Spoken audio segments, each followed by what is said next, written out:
So I'm sitting here in my this is Lee Ankrum, by the way, and I'm sitting here in my very lonely treatment room. Very lonely, cold. And I thought I'd do an experiment here for my posts for you guys.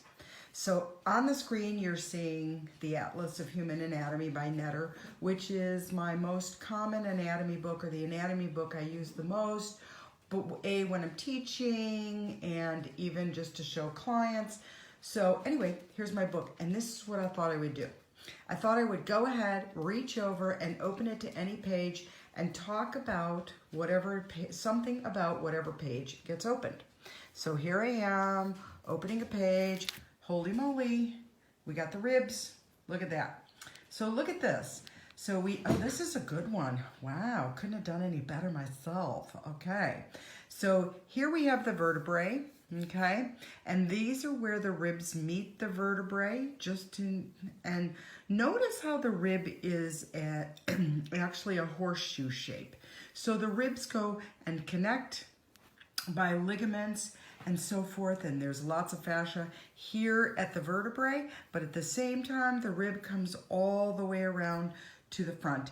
The lower ribs actually meet up with cartilage that then meets with the sternum here in the front. But okay, so let's talk about this. First of all, one of the things we're looking at from the inside of these little muscles are serratus. They're called serratus muscles, and they are auxiliary breathing muscles. So what they do is when the ribs expand, ha, ha, ha. Whose ribs are expanding? You guys, probably all the yoga people. But the rest of us need to breathe into our lungs. We need to breathe more fully. And so when the expansion happens, these guys draw you actually back together. So you'll also notice that in between the ribs, there are muscles as well. Intercostal.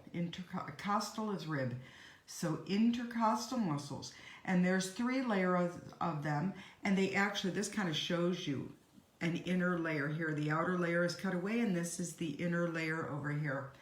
The intercostals actually have different fiber directions, so that you have expansion and contraction being helped by these intercostals,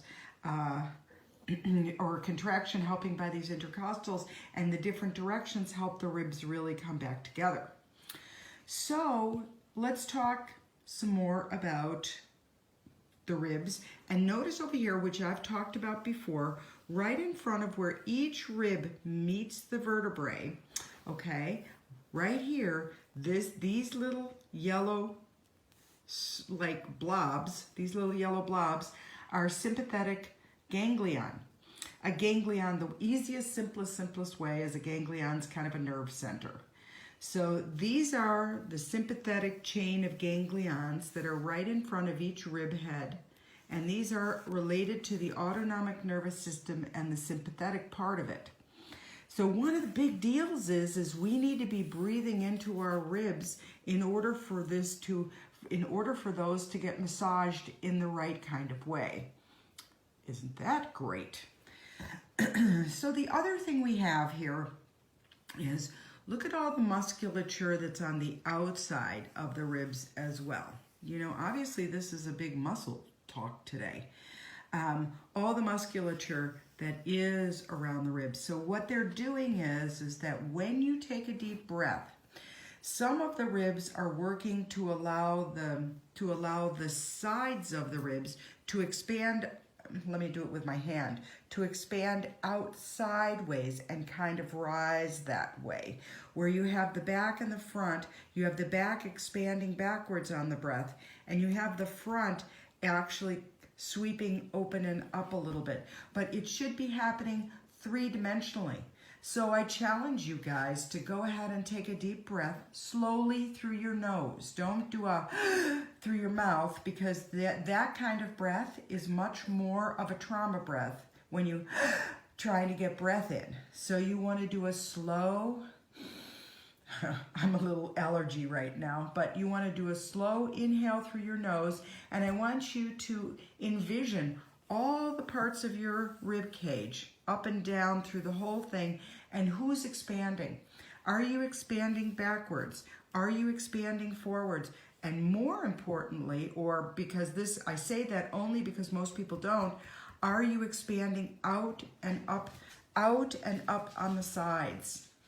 So your lungs don't go as deeply as you think they do in the rib cage. They only go down to mid-breast level, and they come up a little higher in where your neck meets your collarbone. So I challenge you to do some breathing through your nose. So, you know, like one nostril, hold one nostril closed, expand the breath on that one side, hold it in for as many counts as you breathed in slowly, and then slowly let it out for the same amount that you breathed in. So 5 seconds in, 5 seconds hold, 5 seconds out, 5 seconds hold out, 5 seconds in, and really start to work each side of your rib cage. So I hope this was a good post for you guys. Tomorrow I will do the same thing. I will take my lovely netter and I will open to a page and then figure something out to talk about what it is we see. You can give me any thoughts on this. If it works or if it doesn't, please let me know. And everybody stay healthy and safe, and I'll be looking forward to seeing everybody when I'm done. I definitely, when this all ends, I'm just letting everybody know I'm going to be working a lot extra because it's going to be a challenging year, in and out being a challenging year. And I just thought, okay, when we're able to work, I'm going to do it. Okay, you're great, you guys. Talk to you tomorrow.